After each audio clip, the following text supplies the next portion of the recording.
ৰাজীৱ ক'ব লাগিব আজি দৰঙৰ বাবে এটা ঐতিহাসিক দিন যিহেতু আজি দৰঙত দেশৰ প্ৰধানমন্ত্ৰীগৰাকীয়ে পদাৰ্পণ কৰিব আৰু দেশৰ প্ৰধানমন্ত্ৰীগৰাকী পদাৰ্পণক লৈ ইতিমধ্যে সকলো দৰং জিলাবাসী আজি উৎফুল্লিত হৈ আছে আৰু যাৰ বাবে আচলতে প্ৰশাসনে যাৱতীয় প্ৰস্তুতি ইতিমধ্যে সম্পন্ন কৰা দেখিবলৈ পোৱা গৈছে। মই দেখুৱাইছো 15 নম্বৰ ৰাষ্ট্ৰীয় ঘাইপথ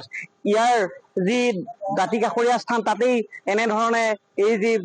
এনেধৰণৰ সভাগৃহ প্ৰস্তুত কৰি তুলি আছে আৰু উল্লেখ কৰিব লাগিব প্ৰায় 1.5 লাখ লোকক আজি প্ৰধানমন্ত্ৰীগৰাকীয়ে সম্বোধন কৰিব আৰু ইতিমধ্যে আমি উল্লেখ কৰিছো যে আজি দৰং জিলাত কেইবাটাও প্ৰকল্প প্ৰধানমন্ত্ৰীগৰাকীয়ে উদ্ঘাটন কৰিব। যি কুৰুৱা নাৰেংগী ৰিং ৰোড আৰু প্ৰস্তাৱিত দৰং মেডিকেল কলেজৰ যি ভূমি আধাৰশিলা স্থাপন কৰিব আৰু কেইবা কোটি টকাৰ প্ৰকল্পৰ যি উদ্বোধনী অনুষ্ঠান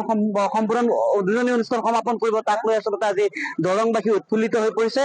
প্ৰশাসনে কিছু দূৰৰ পৰা এনেধৰণে আচলতে বেৰিকেড স্থাপন কৰি দিছে, যিকোনো লোকৰ প্ৰৱেশ আচলতে তেওঁলোকে বন্ধ কৰি দিছে নিৰ্দিষ্ট স্থানত আৰু উল্লেখ কৰিব লাগিব প্ৰায় 1.5 লাখ লোকে আচলতে আজি এই যিখন জনসভা এই জনসভাত অংশ ল'ব আৰু প্ৰধানমন্ত্ৰীগৰাকীৰ উপস্থিতিক লৈ যথেষ্ট লোকসকলৰ মাজত উৎসাহী হৈ পৰিছে। আমি কিছু ব্যক্তি আছে স্থানীয় কথা পাতিম, যিহেতু দেশৰ প্ৰধানমন্ত্ৰীগৰাকী আজি দৰঙত পদাৰ্পণ কৰিব তাক লৈ আচলতে সকলো আজি উৎফুল্লিত হৈ পৰিছে। সঁচাকৈ আমি দৰংবাসী উৎফুল্লিত, আমি তাক আদৰিবৰ কাৰণে আমি দৰংবাসী সাজু হৈ আছো। আমাৰ অতি আগবঢ়াই আমি দৰংবাসী হৈ আছো, কাৰণ আমাৰ দৰং জিলাত ভালেই প্ৰকল্প আমাৰ মেডিকেল কলেজ হ'ব, তাৰপিছত কুৰুৱাৰ ৰিং ৰোডটো হ'ব, কুৰুৱাৰ দলংখনৰ উদ্বোধন কৰিব। গতিকে আমি আশাবাদী নিশ্চয় তেওঁৰ যিটো মহানুভতা দৰংবাসীক লৈ বহুত ধন্যবাদ। মই উল্লেখ কৰিব বিচাৰিছো যিহেতু প্ৰস্তাৱিত যি দৰং মেডিকেল কলেজ অসম যি দৰঙৰ ছাত্ৰ সংগঠনেই হওক বা অন্যান্য লোকসকলৰ দীৰ্ঘদিনীয়া দাবী আছিল আৰু সেই দীৰ্ঘদিনীয়া দাবী আছিল আজি যিহেতু আৰু তেনেধৰণে ৰাজ্য চৰকাৰে যি প্ৰকল্প গ্ৰহণ কৰিলে তাত প্ৰধানমন্ত্ৰীগৰাকীয়ে এনেধৰণে আজি অংশ লৈ সেই প্ৰকল্পৰ আধাৰশিলা স্থাপন কৰিব। ইতিমধ্যে সভাৰ যাৱতীয় কাম কাজ ইতিমধ্যে সম্পূৰ্ণ কৰি তুলিছে। প্ৰায়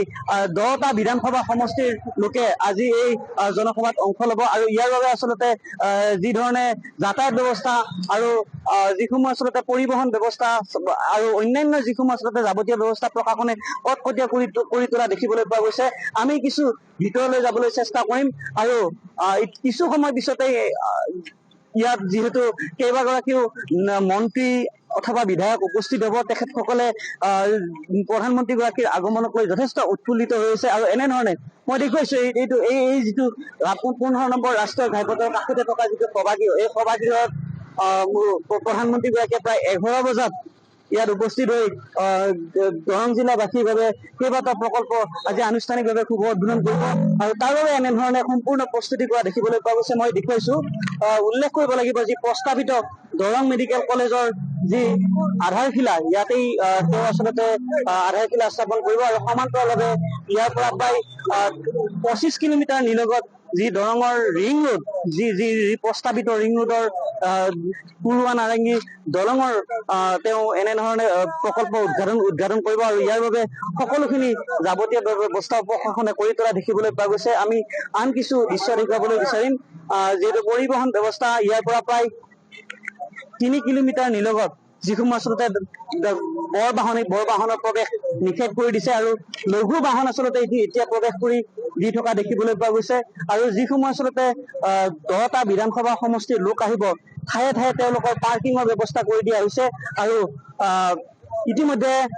ভাৰতীয় জনতা পাৰ্টিৰ কৰ্মকৰ্তাসকলে এই সভাত অংশ ল'বলগীয়া লোকসকলৰ বাবে সকলোখিনি ব্যৱস্থা কৰা দেখিবলৈ পোৱা গৈছে। আমি দেখুৱাইছো কেইবাটাও প্ৰৱেশ পথ ইতিমধ্যে গঢ়ি তোলা হৈছে আৰু সেই প্ৰৱেশ পথসমূহত নিৰাপত্তাজনিত ব্যৱস্থা কটকটীয়া কৰি তোলা হৈছে। আমি উল্লেখ কৰিব লাগিব প্ৰায় কেইবা হাজাৰ কোটি টকাৰ প্ৰকল্প আজি দেশৰ প্ৰধানমন্ত্ৰীগৰাকীয়ে আনুষ্ঠানিকভাৱে শুভ উদ্বোধন কৰিব আৰু দৰংবাসীৰ কেইবাটাও আচলতে যি দীৰ্ঘদিনীয়া দাবীৰ প্ৰতি ৰাজ্য চৰকাৰে যি সহানুভূতি দেখুৱাইছে তাৰ দেশৰ প্ৰধানমন্ত্ৰীগৰাকীয়ে উপস্থিত হৈ এনেধৰণৰ আধাৰশিলা স্থাপন কৰিব আৰু ইতিমধ্যে প্ৰায় 1.5 লাখ লোক এই স্থানত সমবেত হ'ব বুলি ইতিমধ্যে আমি জানিব পাৰিছো আৰু ৰাজদ্বীপ উল্লেখ কৰিব লাগিব আজি দৰঙৰ বাবে এটা ঐতিহাসিক দিন। দৰংবাসী আচলতে যি ধৰণে প্ৰস্তাৱিত যি মেডিকেল কলেজ বা কুৰুৱা নাৰেংগী ৰিং ৰোডৰ যি দাবী উত্থাপন কৰিছিল সেই দাবীৰ প্ৰতি সন্মান জনাই এনেধৰণে আচলতে আজিৰ এই প্ৰকল্পৰ উদ্ঘাটন অনুষ্ঠানত অংশ ল'ব দেশৰ প্ৰধানমন্ত্ৰীগৰাকীয়ে। ৰাজদ্বীপ।